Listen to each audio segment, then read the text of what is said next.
그래서 땅바닥이 안 돼. 이렇게 보면은 음양 조화를 갖춰 있는 모양이긴 하지만 병화의 세력을 갖춘 것이 아니고 다수의 세력을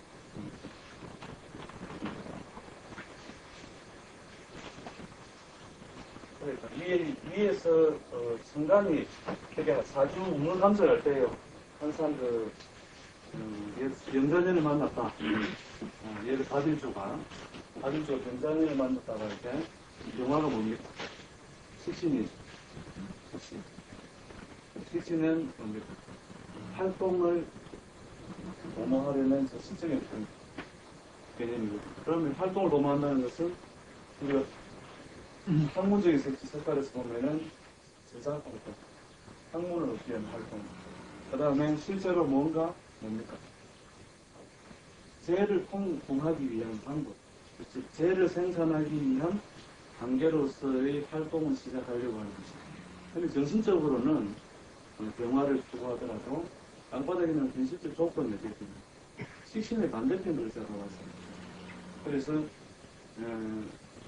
정말 도모하지만 이런 새로운 활동, 즉 의식주를 바꾼다든지 새로운 밥그릇, 재물거리 수단 이런 것도 도모하지만 그 결과가 좋지 못하고 또는 그 과정 자체가 좀 매끄럽지 못하고 그래서 이 정관만 움직여야 되는 게 아니고 또 이 지지만 바꾸라고 해도 되는 것이 아니다. 정관이 정관대로 지지는 지지대로 계속 관찰할 수 있게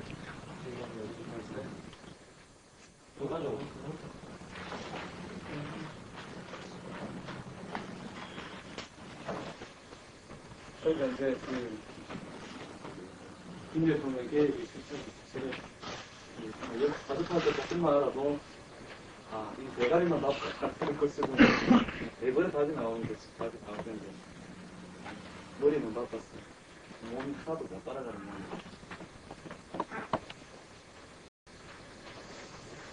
그 다음에 육신의 상호작용을 할때 그러니까 육신을 보통 접근할 때요. 전에 이제 가족 관계가 형성되는 그 부분에서 어떤 원리가 나왔는지 그건 아십니까? 그러니까 왜 인수가 엄마다? 인수가 엄마다라고 하는 원리가 처음에 육신을 가게에서 정해나갈 때요. 그때에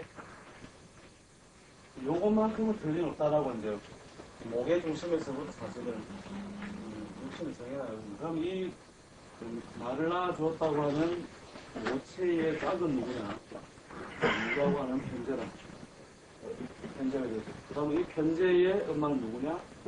정하다. 그러니까 상관이 할머니가 되는 이유가 바로 이런 목의 중심에서 계속 이제 접근해 나가는 거죠. 그 다음에 정화의 짝은 누구냐? 그러면 편인은 조부, 상관은 조모. 그 다음에 또 불러 이 이미주를 중심으로 봤을 때는 뭡니까? 겁재가 뭐가 되죠? 겁재, 내 마누라는 기포. 그 다음에 겁재는 낳는 자식의 마누라니까. 을은 결국 뭐가 되죠? 경금은 자식. 자식의 마누라는 그래서 겁재는 며느리. 그 다음에 평가는 자식.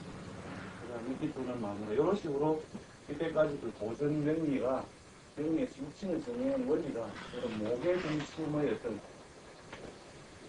요게 제일 근간이 된 거죠. 엄마가 낳는다라고 하죠. 이렇게 해서 육신이 쭉 정의됐죠. 그 다음에 을목이 다시 명상합니다. 대가를 생각하는 거고 영화의 짝이 순전히 되죠. 근데 이러니까 식신이 뭐가 됩니까? 혼자가 되고 그 다음에 정가는 혼자면은 이런 식으로 이제 확장되는 거죠. 예. 말을 갖다가 예.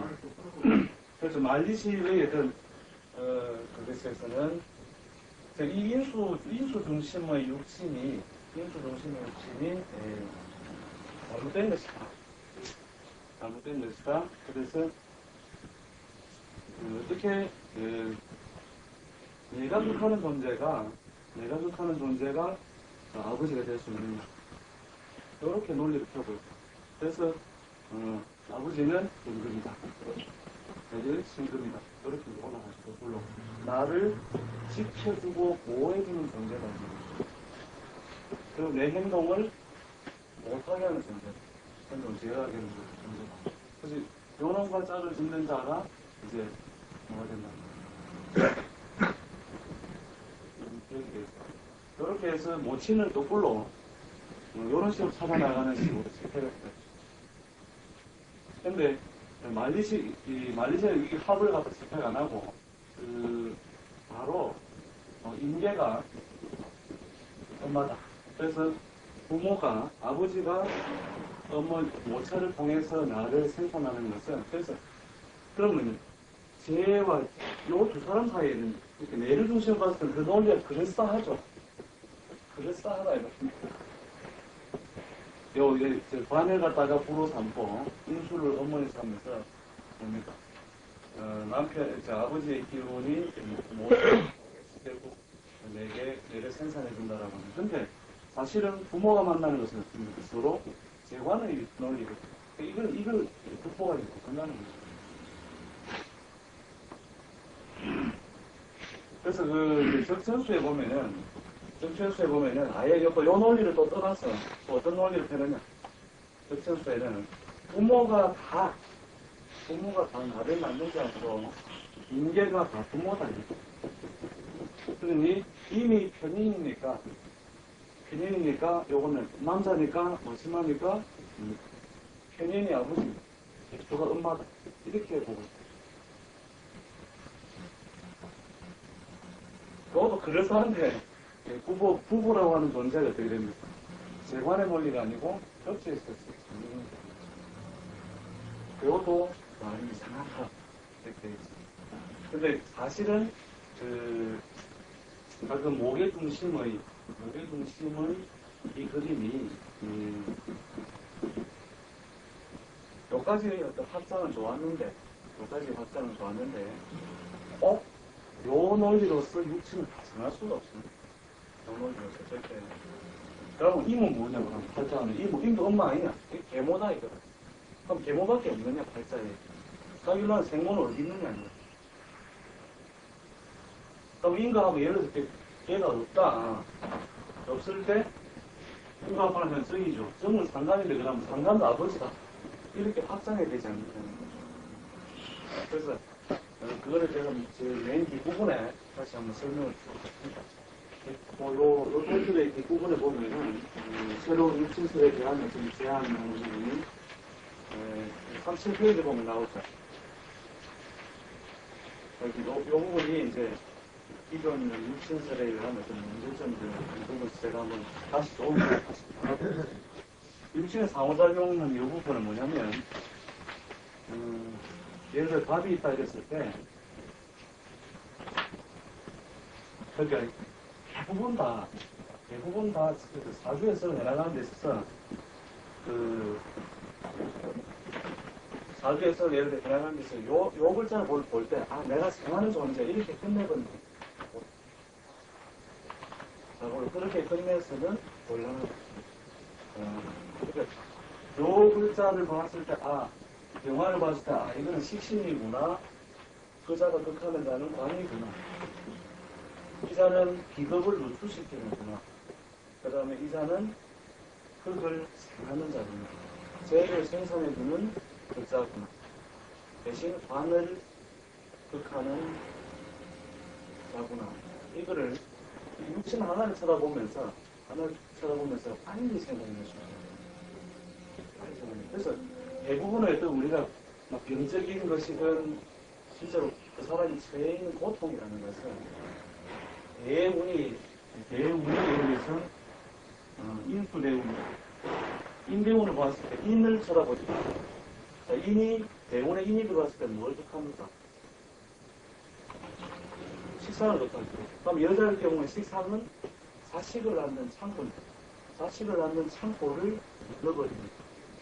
그래서 이 사람이 점을 보러 왔다면 그 사람 반드시 식신상관이 고통을 당하고 있기 때문에 의식한 거는 뭐냐? 활동의 창구가 있는 거죠. 그 활동력을 제한하게 있어요. 답답한 상태거든요.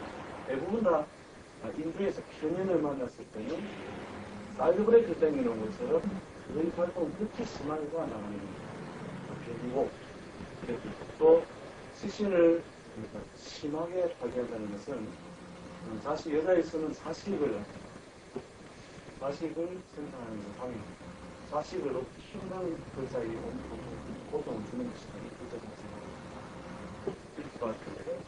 이수가 학문, 글, 문서 이런 식으로 말씀을 것이 아니고 이자가 고통을 주는 자, 그 다음에 이자가 생산하는 자들 아니에요. 이자가 생산하는 자. 제일 먼저 오면은 어떤 글자가 이런 골목에 딱 왔을 때 자주 하는 글자들이 이런 식으로 들었다 칩시다. 예를 들어서 이미 들어왔다. 이미 왔다는 것은 이미 국내에서 왔을 수도 있고 지리적環境 속에서 올 수도 있겠죠. 그러면 이 임자가 들어왔을 때 제일 먼저 뭘 보겠습니까? 지금 짝지가 될 만한 내가 데리고 놀 만한 여자가 있는가 없는가. 그 다음에 내를 행동 못하게 하는 자기를 공생하는 존재가 있는가 없는가. 그 다음에 그걸 소통시키는 자가 있는가 없는가. 이런 식으로 나와서 결국은 최종적으로 나무에게 주더라도 결국은 부딪히는 거는 부딪히는 것대로 먼저 그대로 작용하고 그다음 최종적으로 저희가 숨어 들어갈 수 있는 자리를 찾는 것입니다. 그래서 다비임을 보았을 때 첫 번째 단어는 보통은 수생목 해줄 생매가 아니고 영화를 극함으로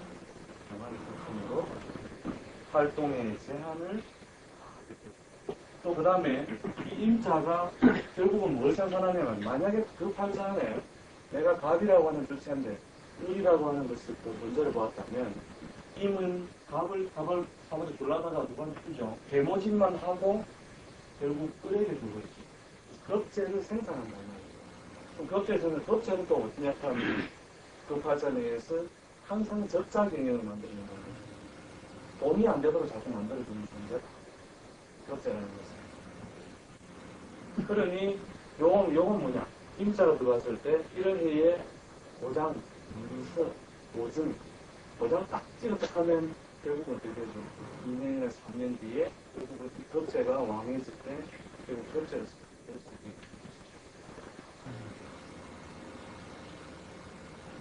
있게 유동적으로 육신 자체를 그 관계만 생각함으로써 설정하는 것이죠. 물론 이 관계만 가지고도 그거 일자의 속성을 생각하겠지만 사주마다 똑같이 이미 와도 병이 없는 사람은 병이 있기 때문에 당하는 고통이 없다. 그 다음에 무기가 왕성한 사람은 실제로는 을갑에 생해주는 작용을 당연히 못하죠. 그러니까 전부 다 똑같이 갑일주에 태어난 사람은 갑을병생 목적이 있으면 이게 다 만나지만 실제 일어나는 일들은 다 다르거든요. 그러나 대체로 일반의 성향은 뇌를 생아주는 존재면서 봅니다. 재물의 반대편이죠. 재물의 반대편. 반대편이라는 말을 하고 또 앞으로 찾아갈 겁니다. 재물의 반대편. 재물의 반대편이 노인과 오행은 재물을 어떤 형태로든 소모시킵니다. 그럼 재물을 소모시키는 형태가 뭐냐? 가불이라는 겁재우를 만났을 때는 결국 손재를 가져주는 것이고, 그 다음에 임이라는 것에 인수가 들어왔을 때는 문서의 획득, 돈이 나가고 문서를 획득됩니다. 그런 식으로 이제 작용되는데, 병이 없는 것은 더 강하게 작용합니다. 이런 경우에 더 강하게 작용이 되죠. 무기가 완성할 경우에.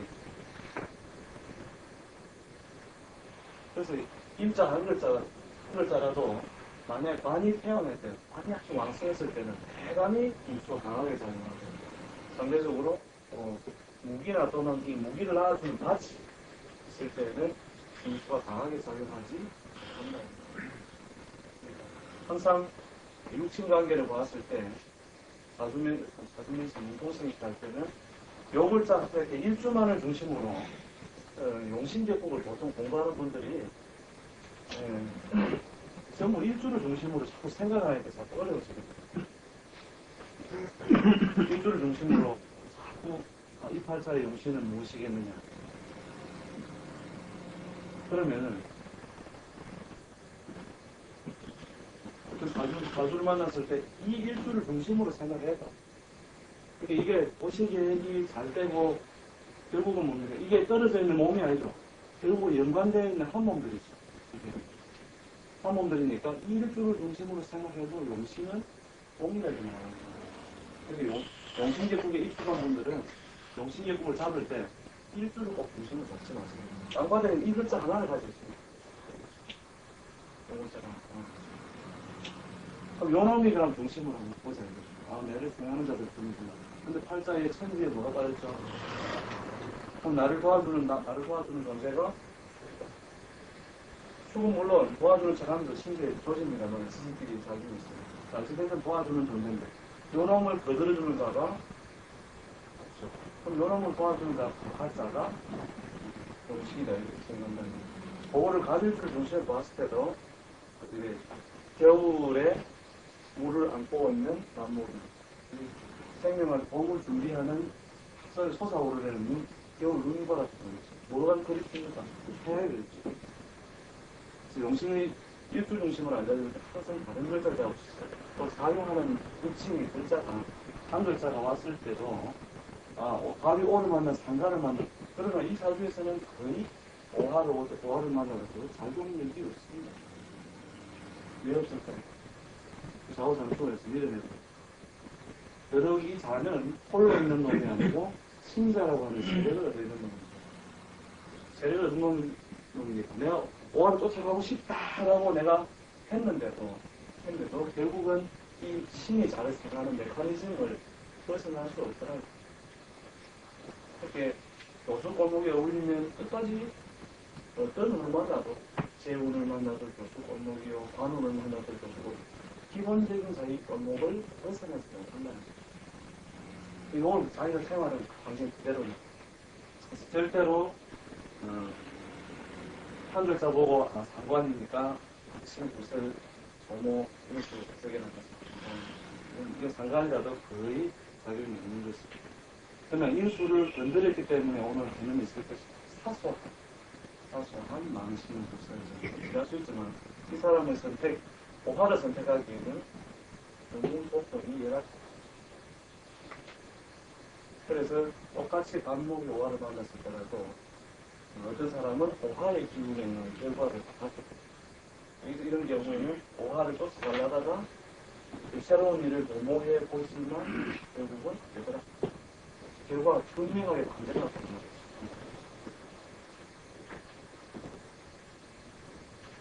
그래서 이제 육신을 해석해 나갈 때 항상 왕자들은 생각을 합니다. 그럼 예를 들어 재를 보더라도 재가 왔을 때 재 뭘 생각할 수 있으면 재는 뭘 극하죠?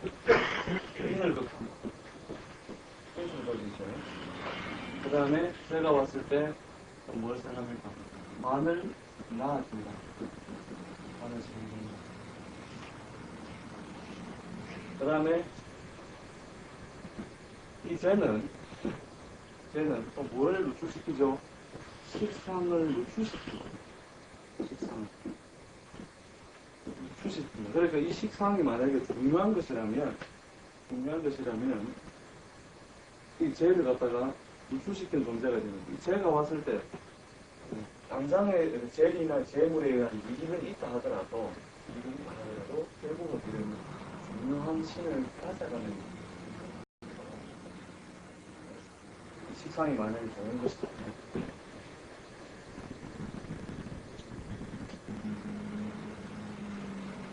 그 다음에 뭡니까? 비겁을 기롱하죠. 비겁을 제가 오니까 비겁을 발동시킨다는 거죠. 발동시킨다. 그 팔자 안에 비견급체가 들어있는데 내한테만 비겁이 아니고 내한테만 비겁이 아니고 제가 아니고 비겁에게도 제로 작용합니다. 이 제가 왔을 때 비겁을 발동시키고 무엇이 생길 수 있다는 것이죠. 그 다음에 제가 왔을 때 다시 제가 왔다. 제가 팔자를 들어있는데 제가 왔을 때는 매를 중심으로 봤을 때는 엄마누라 있는데 첩을 쳐다보고 첩이 있는 첩 같은 마누라하고 사는데 엄마누라 같은 여자를 보아서 연정이 발생한다. 그러면 이렇게 제 하나 이렇게 글자 하나 다가오는 걸 갖다가 항상 다른 글자하고도 끊임없는 연관성 속에서 쳐다봐야 합니다. 그렇게 대표적으로 외워놓을 만한 거는 이 재를 중심으로 한, 재를 보았을 때 제일 먼저 생각이 드는 사실은 인수를 파괴한다. 이게 제일 먼저 생각이 떠오른다는 것이고, 그 다음에 관을 보았을 때는 물론 명예의 상승, 명예의 발전이겠죠. 발전이지만 뭘 한다고 그렇게 하는 게 아니고 죄를 소모시킨다. 이 세상에 가장 즐거운 것은 세다예요. 가장 즐거운. 그럼 이게 뭐냐?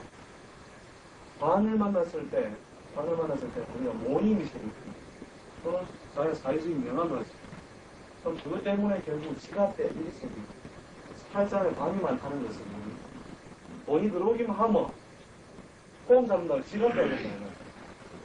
그래서 껍데기는 그럴싸하게 만들어주는 관이라는 것은 죄를 소모시키는 상고가 됐어요. 그 다음에 인수가 왔을 때는 아까 그랬죠. 아까 활동력을 제한당한다. 식상을 억제하게 된다. 이것을 좀 연구해 볼 필요가 있죠. 식상을 제한한다. 그 다음에 이견 엽세가 왔을 때는 말 그대로 재물 다투, 시비니까 이런 경우는 재물의 가장 그 결과 극명히 나타나는 것은 기견이고 더 분명하게 멍드는 건 인수입니다. 도모하게 멍드는 것. 인수는 이런 거죠. 만약에 대운이 인수가 들어왔을 때 무단히 자기가 잘 하던 사업을 승리를 하고 또 본인은 아니든 부도가 나게 되고 포도가 나게 되고 그래서 결국 식상이라는 재물을 생산하는 활동체를 버리게 되고 결국 그가 뭐 하느냐? 땅을 사든 즉 문서 형태로 재산 모으는 거죠. 현금의 반대 인수라는 거죠.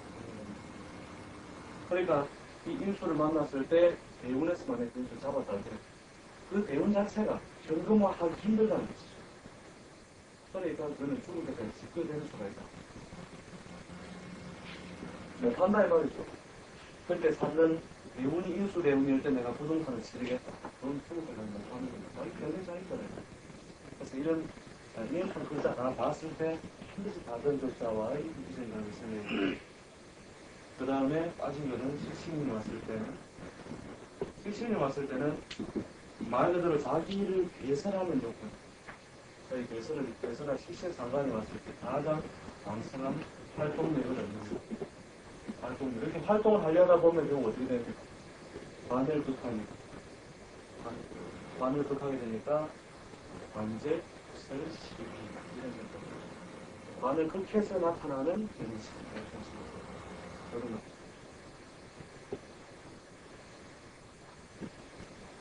요렇게 그 중에서 다른 글자와 관계에서 한 글자를 볼 때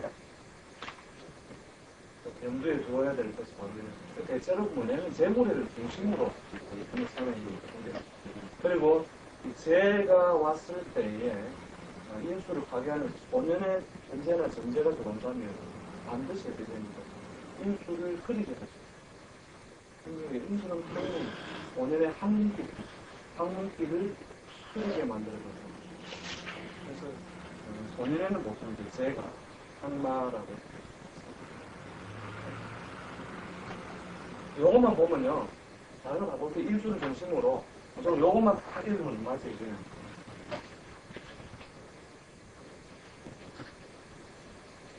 그러니까 이제 대운이나 또는 연운에서 편하게 보는 방법은 요 글자들을 그래서 육체는 지 혼자 따로 놀지 않고 힘없는 상황에 그래가지고 인술에 이치면은 식상을 제한한다 그랬는데 예. 식상을 사회적 활동력이나 그런 이야기가 예.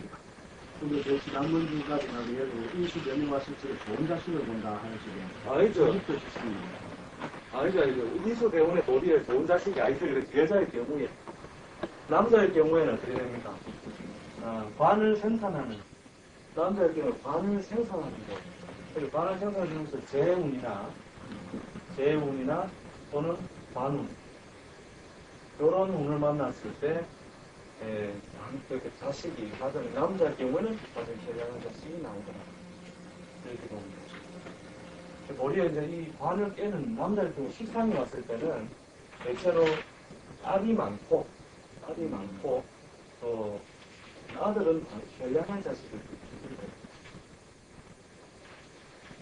낳게 여자는 머리에 이제 인수운에는 식신을 가게 되니까 식신상간, 여자는 식신상간이나 비겁을 만났을 때 식상을 낳아주는 비겁을 만났을 때 좋은 자식을 낳게 돼요. 그 다음에 남자는 질관에 좋은 자식을 낳게 됩니다.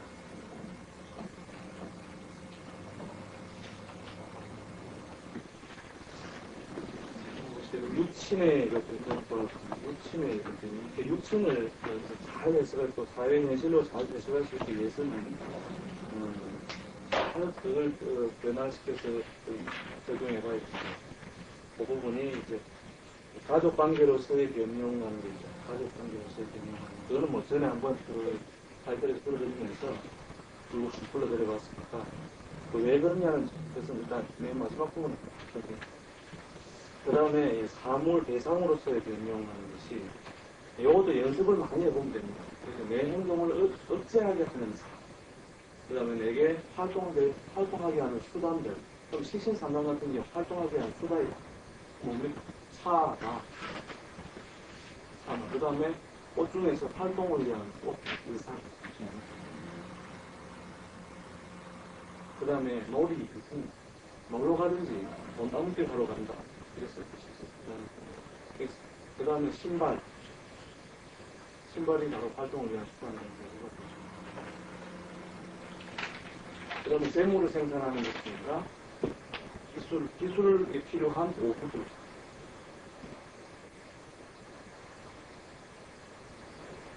그런 식으로 이 사물로서 변화시키고 필요하고 연습을 많이 해보면 됩니다. 연습을 많이 해보면 저 사물은 무엇에 속할 것인가, 저 사물은 무엇에. 근데 얘를 카메라는 뭐겠느냐는 게 있습니다. 카메라는 육신으로 무엇일까요? 제일 먼저 이렇게 생각합니다. 활동을 적극적으로 하게 하는가 못하게 하는가. 그럼 활동을 좀 대체 못하게 하면 돼요. 그러면 그거는 식신과 재하고 가까운 골목이 아니고 관과 인에 가까운 골목이에요. 관과 인에 가까운 골목. 근데 그 카메라라는 도구는 결국 무엇을 하려는 사회적인 명예를 위한 도구다. 그게 관이다. 그래서 이 관이 발달한 사람들은 카메라를 보고 실제로 카메라를 받으면서 살아가는 인생이 많다. 그 관이 내가 감당할 수 없을 것일 때는 테레비에 세월을 차고 찍히는 카메라고, 그 다음에 그 관과 인이 상생되어서 그 관을 능히 타협하고 할 수 있으면 결국 명예로서 자기가 카메라를 받을 수 있습니다. 그래서 그 관이 왕성해지는 눈에 어찌됐든 신문에는 좋은 일이든 나쁜 일이든 신문에 남다. 이렇게 보면 신문이든 언론이든 이렇게 남 이야기, 남의 구설 이런 게 있습니다. 그래서 카메라를 쳐다봤을 때 이건 관이고 이렇게 뭐든지 사물을 자꾸 바꾸고 그랬어요.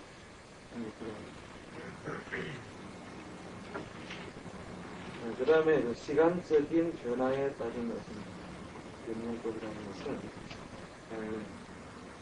소년 시절의 어떤 비견이라는 것은 내게 성장을 도와주는 존재라고. 소년 시절의 시기는 무엇입니까? 성장이죠, 말 그대로.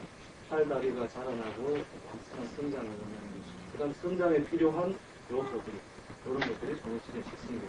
또 성령이 됐을 때도 그렇게 됩니다. 자신의 어떤 능력을 발휘한다는 것.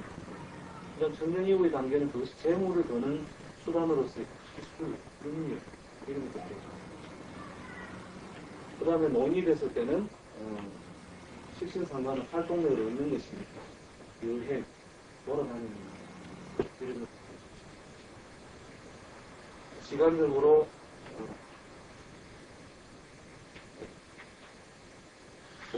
쪼개고 들어가지고. 월 뒤에 한 번 더, 한번 이렇게, 준비를 이렇게 써놨죠. 그 다음에 이제 신체 부위로서의 변경법을